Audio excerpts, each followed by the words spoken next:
ఈ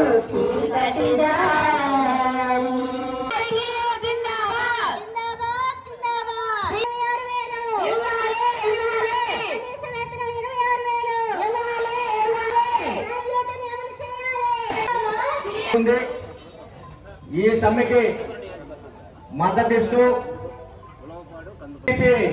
polit bureau సభ్యులు సోమిరెడ్డి చంద్రమోహన్ రెడ్డి గారు మాట్లాడి ఉన్నాం.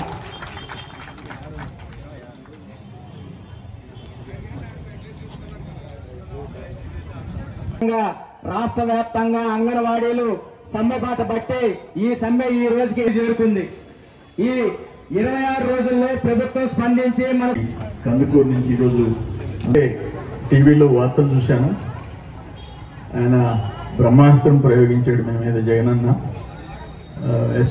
ఎందుకంటే దురదృష్టం ఇంకోటి లేదు. అంగన్వాడీ వర్కర్స్ అండ్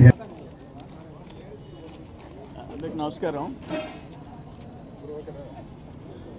ఈరోజు ఆయన 4 సంవత్సరాల 8 నెలల పరిపాలనలో జగన్మోహన్ రెడ్డి ఒక నియంతగా మారిపోయినాడని మేము రోజు చెప్పాం. బట్ ఈరోజు అది ప్రూవ్ చేసుకున్నాడు. పసిబిడ్డలకి పేద బిడ్డలకి తల్లులుగా వృత్తి నిర్వహణ చేసే అంగన్వాడీ వాళ్ళ మీద ఎస్మా ప్రయోగం చేశాడు.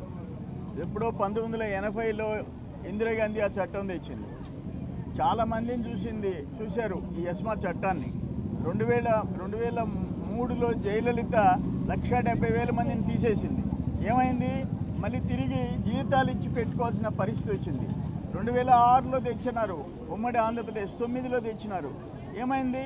మళ్ళీ వెనక్కి తీసుకున్నారు.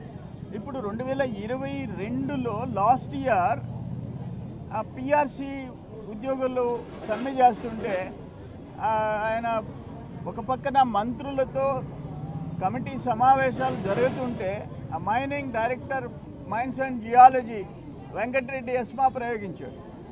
మళ్ళీ తోకముడిచి వెనక్కి తీసుకున్నాడు. ఇది కరెక్ట్ కాదు అంట. ఇప్పుడు మేము ఒకటే క్వశ్చన్ చేశాం. నువ్వేమన్నారు? తమరు జగన్మోహన్ రెడ్డి తెలంగాణ కంటే 1000 ఎక్స్ట్రా అన్నావు.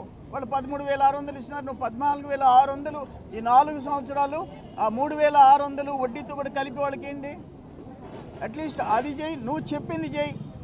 చేయకపోగా 4 times 5 times నెలసరి కుటుంబాల నిర్వహణకి నువ్వు పెంచిన కరెంటు ఛార్జీలు, బస్ ఛార్జీలు, వస్తువులు, ట్యాక్సులు ఎన్నింతలు పెరిగిపోయినాయి? 4 times పెరిగింది వాళ్ళ ఖర్చు. నువ్వు 1000 రూపాయలు పెంచేసి నేనేదో పెద్ద చేసేసానంటే మాట మీద నిలబడవా నువ్వు? అటు కాకుండా ఈరోజు ఒక డిక్టేటర్ లాగా ప్రవర్తించావు. ఎస్మా చట్టం ఆ తల్లుల మీద ప్రయోగించడం దుర్మార్గం. ఆ పేద బిడ్డలుకి అన్నం పెట్టి పోషించే వాళ్ళు ఈరోజు సమ్మెలో ఉంటే ఆ బిడ్డలు ఇబ్బంది పడుతున్నారు, వీళ్ళు ఇబ్బంది పడుతున్నారు.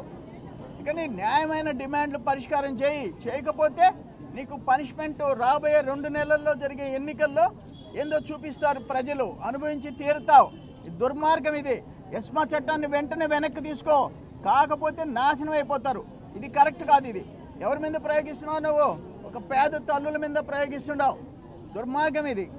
మా గవర్నమెంట్ వస్తుంది, దాన్ని ఎవడూ ఆపలేడు. అంగన్వాడీ సర్వశిక్ష అభియాన్ ఎవరైతే పాపం వాళ్ళ సమ్మె చేస్తున్నారో న్యాయమైన డిమాండ్ల కోసం వాటన్నిటిని పరిష్కరించడానికి మేము ముందుంటాం. వాళ్ళకి మద్దతు ఇచ్చి వాళ్ళు వెనుకుంటాం. మేము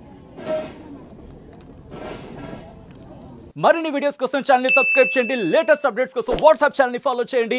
అండ్ లింక్ డిస్క్రిప్షన్ లో ఉంది.